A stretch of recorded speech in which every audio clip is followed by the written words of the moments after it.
Okay, so in water jetting the flexure, there's two things that we really need to be concerned about. The first one is the fact that there's a taper. And so obviously the fact is that like you have a taper, so it's like wider, or it's thinner at the top and wider at the bottom. Because when the water shoots through, it tapers like this. And so what ends up happening is we're going to get our desired thickness for the flexures at the top of the part, but not at the bottom. And so we can do that, we can adjust for this by having it, or by moving our tool offset inward slightly.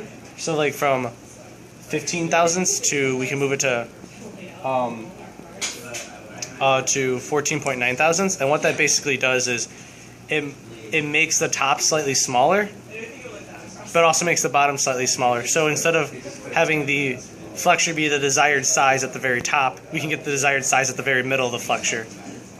And that's going to be much more closer to the stiffness, or much more closer to the CAD, and therefore the stiffness we have in the actual model.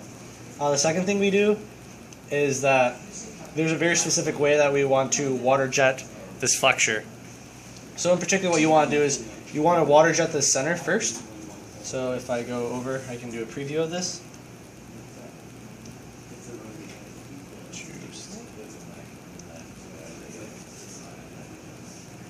So yeah, the very first thing is you want to do the holes first, because if you cut everything out, it could bounce around and then the holes won't come out cleanly. So you see it's doing the holes first, and then when it gets to an individual flexure, what it does is it cuts out this inside.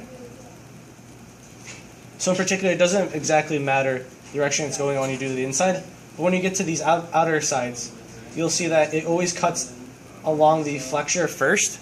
Because if you cut along the other side, you get a weight on the flexure, and you can get it to vibrate back and forth and get really poor quality.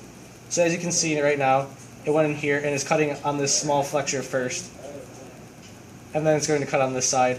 And then when it gets over to this other side, it's going to cut on the flexure side first.